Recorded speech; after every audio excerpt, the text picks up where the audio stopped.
Jack Thompson is on the phone now. Jack Thompson's an attorney and an expert in school shootings. Jack, are you with me? I am, Bill. Thank you. This is the first time we've had a chance to talk about this since we got the news several hours ago. Can you piece together what you're hearing and what you're putting together that we can take from this and provide value for our viewers?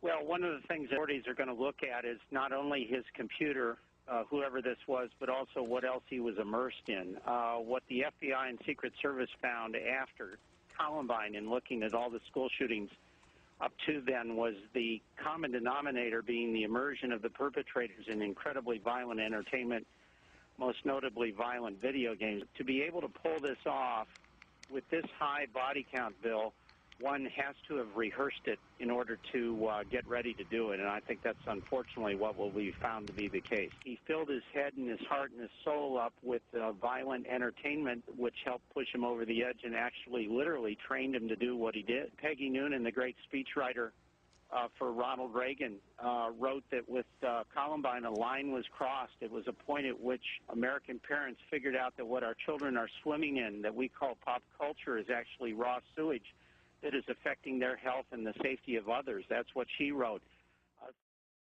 Jack Thompson was a Florida attorney known mostly for his activism against violent video games. This was the day of the Virginia Tech shooting.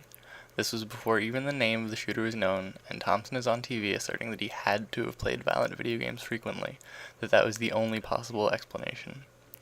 It was later found that the shooter had no video games in his room, and none of the other students on his floor had ever seen him playing any. The government investigation determined that he played games like Sonic the Hedgehog, but no games that were violent or based on war in any way. Thompson also states that the common denominator between all past school shootings was violent video games. This is entirely untrue, since there have been school shootings since the 1700s and 1800s, but even if we assume he means since video games started to become popular and violent, it's an unfair assessment. In 1993, there were 42 homicides from school shootings. This same year, the controversial video game Doom came out.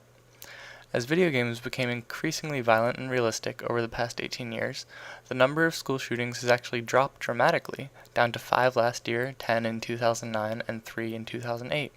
It's also worth mentioning that more people have started to play video games during this period. A study done this year found that 91% of kids aged 2 to 17 play games. The Supreme Court is expected to decide today if California can prohibit the sale of violent video games to minors. CBS News correspondent Whit Johnson looks at the court fight that took 6 years to make its way to Washington. Dina Pollard Sachs has 4 children, and like most kids, they all love to play video games. They love video games. It becomes almost impossible to tear them away from the game sometimes. It's at the level of an addiction, really. And as a parent, her biggest concern is the increasingly violent nature found in some of the most popular titles, like Call of Duty and Manhunt. My concern is that they start to think in violent terms. You know, when you do something all day long, it tends to affect the way you see the world, the way you think. Well, her concern might not really be necessary. She seems to think that since they play violent games, they will start to think and behave violently. But is that really the case? Many studies have been done on whether or not playing violent games makes the player violent, but the results are far from conclusive. This is mostly because games are hard to study. There are so many different types of games and levels of violence, and in most games, how violent it is up to you. For example, in stealth games like Deus Ex, you have the option to completely evade or just knock out most of your enemies. Some of the studies use methods that aren't proven to correlate with aggression, like a test that lets the subject set the level of a noise blast for a fake subject to hear. Psychologist Christopher Ferguson says that this test measures competitiveness more than it does aggression, and brings up the point that even if it was aggression, can you really compare a noise blast to a physical act of violence? Another study, by Paul Adachi, tested if any aggression caused by video games was because of the violence of the game or because of the competitiveness of the game. They had 2 violent games, Left 4 Dead 2 and Mortal Kombat vs. DC Universe, with Mortal Kombat being competitive and Left 4 Dead 2 being non-competitive, and 2 non-violent games, Fuel and Marble Blast Ultra, with Fuel being competitive and Marble Blast being non-competitive.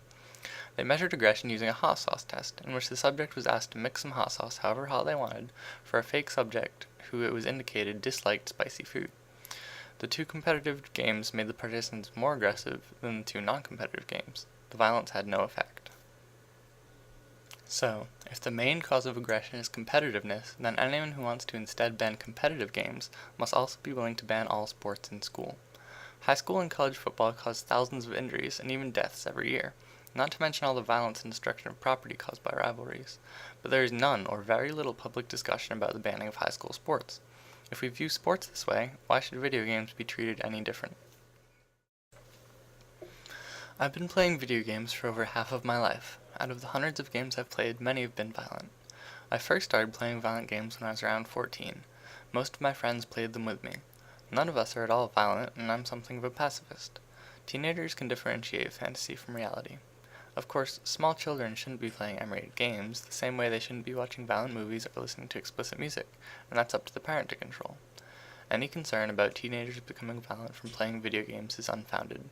People have been violent forever, before video games, movies, and television. If anything, games are acting as a catharsis.